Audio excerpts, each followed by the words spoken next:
Good morning, OJ, and happy first day of school. Today is Tuesday, September 7th, 2021. We are so excited for you guys to be back. Mr. Hart and I have been here for a little over a month, and it just doesn't feel the same without students. So we really are, truly are so happy you're back. Happy first day of school. As we get going with the 2021-2022 school year, it's important that we go through some of our classroom expectations, our hallway expectations, and our lunchroom expectations today so that you are prepared to be the best student you can possibly be. So let's go through some of our classroom expectations. It is important that we are always responsible, respectful Orioles. To be responsible in the classroom, you need to be prompt, prepared, and productive. Leave your cell phone in your locker when you are learning, and always do your best. To be respectful in the classroom means to let yourself and others learn, let the teacher teach, respect others' space and materials, and follow your teacher's expectations. Hallway expectations. We do, of course, ask you to be responsible and respectful in those hallways. You'll hear this a lot from your teachers and Mr. Hart and I. Be at the right place at the right time for the right reason. Make sure you're where you're supposed to be, when you're supposed to be, for the reason that you're supposed to be. We have a tight turnaround during those classroom bells. There will be a lot of teachers and staff out there to kind of help you navigate as you find your new classrooms. But please make sure you're where you're supposed to be, when you're supposed to be, for the reason that you're supposed to be. Greet and go is another big one. We ask that you just say hi to your friends and keep kind of moving. Our hallways are tight. We do, and we'll talk about a little bit later, have some regulations on locker use. So for the most part, it's just that point A to point B from one classroom to the next. We do ask that you clean up after yourselves and others. It is a great way to show responsibility and school pride. It's just one of those right things to do type of situation. If you spill, clean up. If you need assistance, let somebody know. We're more than happy to help, but just be responsible and accountable for the things that your choices or things that have happened. Next is that be respectful piece. Walk on the right. Again, like I already said, those hallways are super tight. Walking on the right or kind of following the rules of the road really helps with that traffic pattern. Otherwise, we end up having kids kind of bumping into each other. And always in the building, use appropriate voices, language, and actions. At lunchtime, we will use both the OJ gym or the main gym and the North gym, which we also call the cafeteria gym, for lunch.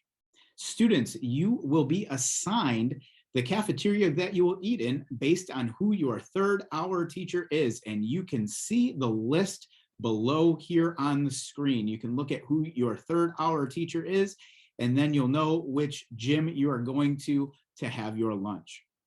If you are getting hot lunch, you will first go to the North gym or the cafeteria gym to get your lunch, and then you will go to the gym that you are assigned to eat, have a seat, and we'll talk momentarily about what the expectations are in the cafeteria.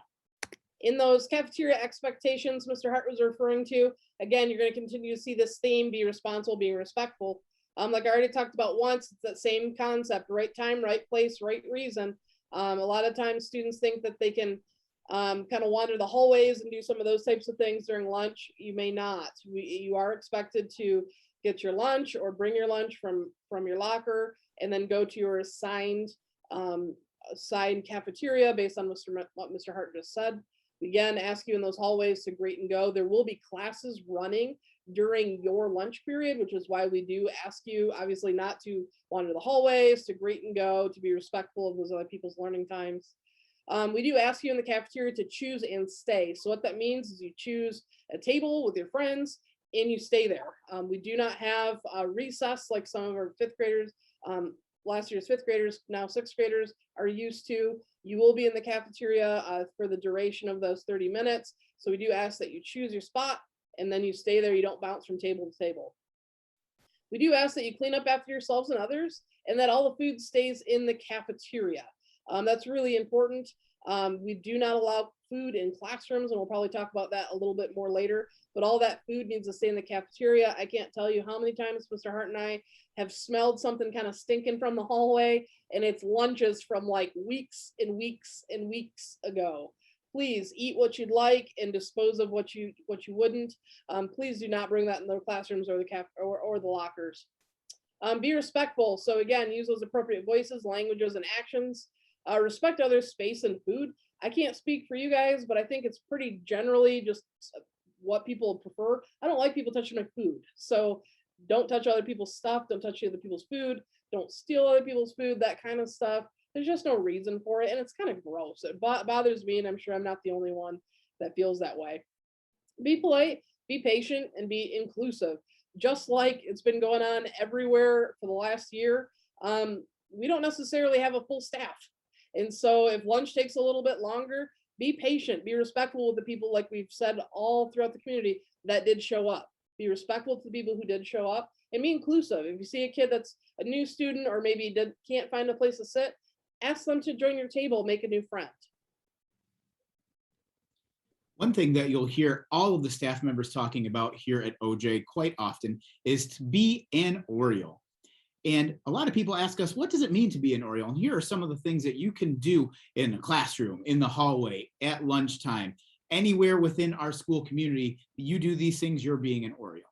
It's important to be kind, be inclusive, to give your best effort, to be goal-oriented, to make goals and work really hard to accomplish those goals, to be positive, to be accountable for your actions, to show empathy or be able to understand how other people's might be feeling, to be a communicator and be an effective communicator.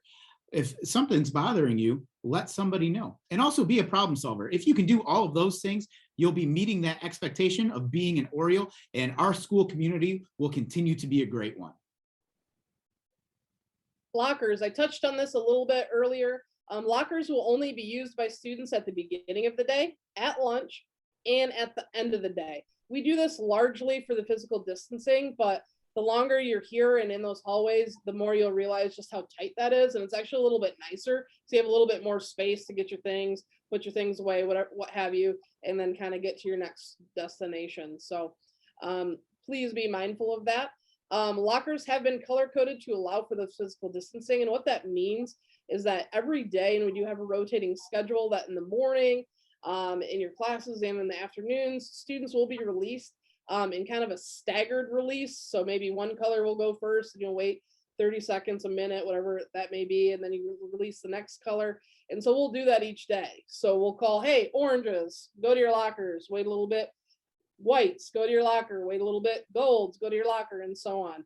So that will just become part of your normal day. We do release on that, and we do ask that you really do follow that protocol for the safety and benefit really of you guys, of the students. It's a little bit more comfortable, it's a less exposure and all that good stuff. So please pay attention and follow those rules. Let's talk a little bit about cell phones. Cell phones are not to be seen or heard in classrooms. It's important that you leave your cell phone in your locker when you are learning. You can only use your cell phones here at OJ before school, at lunch, and after the school day has ended. If a teacher sees or hears your phone in the classroom, they will confiscate or take your cell phone, and then it'll be brought to the office, and then you'll have to bring it to us the next day too. I don't think you want that to happen. So please make sure to leave your cell phone in your locker when you are learning. OJ Reach Out, on your iPads, you have a OJ Reach Out app that we really do encourage you to use. It's an awesome resource. You can get a hold of Mr. Hart or myself, as well as the counselors at any point if you have a problem, if you'd like a schedule change, if you want to meet with the counselors or Mr. Hart or myself. It's a really good, fairly anonymous way to get a hold of us. Obviously, your classmates wouldn't know that that happened. We get an email, and then we'll help you and get to you as soon as we can. So it's a really cool resource. It's a really nice, easy way to ask for help and to let people know that you need a little something, need help, it could be anything, schedule change, maybe you need a water bottle, whatever that may be, just to let us know if you need help.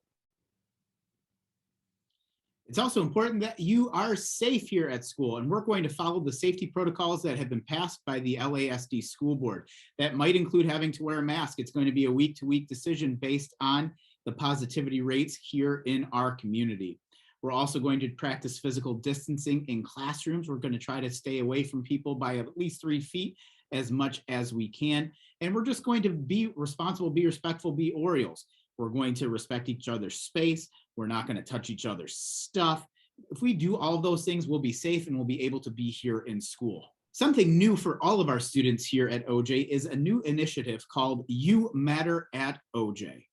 This is a really important thing that we're going to do because each and every member of our school community, students and adults alike, is important and belongs here at OJ. This year, we're going to focus on You Matter at OJ messages each Monday during this video. Right now, I want you to think about something that makes you, you, and what makes you think about yourself in a positive way, because there's great things about each and every one of you here in our school community. So take just a quick second and create a sentence that says, I matter because.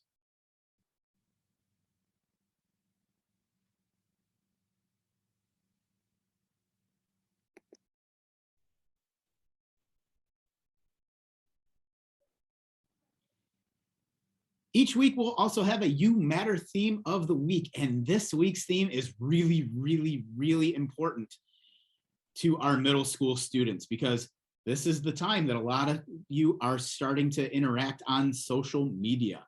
So this week's theme is Make Social Media Matter.